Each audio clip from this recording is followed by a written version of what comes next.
actually passed the night.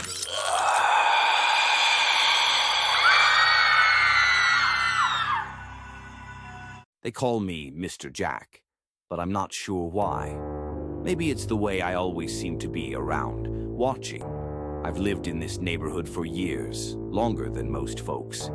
I know everyone, every crack in the sidewalk, every creaky gate. And I know secrets, things people think no one else sees. Take the Thompson family, for example. They're perfect on the outside, all smiles and politeness. But I've seen Mr. Thompson sneaking out late at night, looking nervous like he's hiding something. Or the Millers, everyone thinks they're the perfect couple, but I've heard their fights, the way Mrs. Miller cries afterward, alone in the dark. People think I'm strange. They don't say it to my face, of course, but I can tell. I'm the guy they warn their kids about, tell them not to talk to, not to go near. But that's fine. It's better if they don't notice me. It makes it easier to watch, to know what's really going on. Like that night last October. The whole neighborhood was busy decorating, carving pumpkins, putting up fake cobwebs and plastic skeletons. I was on my porch, just watching. A cool breeze was blowing, carrying the smell of fallen leaves and burning candles. I noticed a group of kids, about 6 of them, dressed in costumes, laughing and running up the street. I watched them for a while, keeping an eye on the little one dressed as a witch. She was lagging behind, struggling to keep up.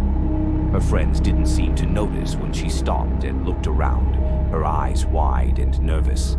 She turned and walked toward the woods at the end of the street, drawn by something I couldn't see. I followed her, staying in the shadows.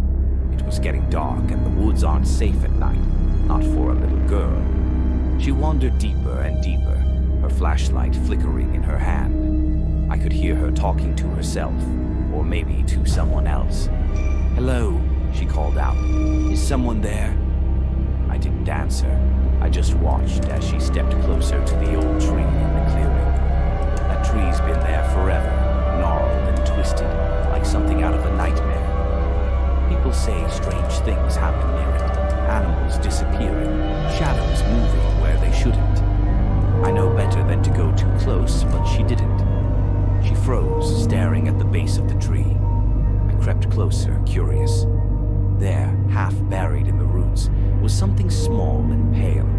A doll, old and tattered, its face cracked and eyes missing.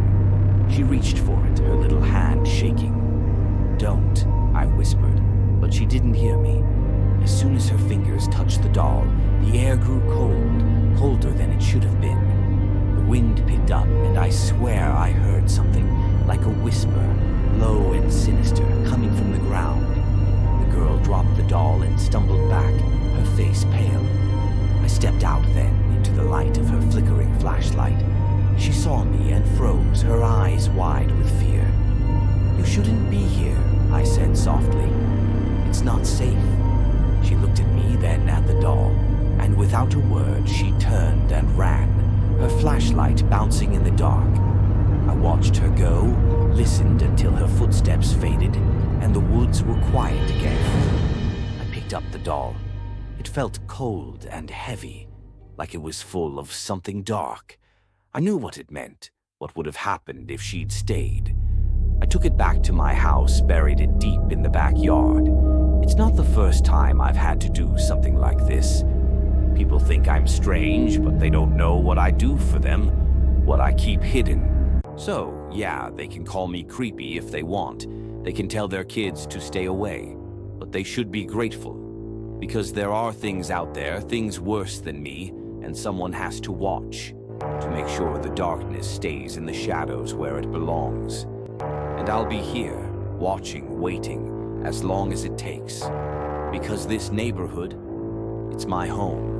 And I'll do whatever it takes to keep it safe, even if they never know. Thanks for watching, but beware. Something might be watching you back. Until next time, keep one eye open.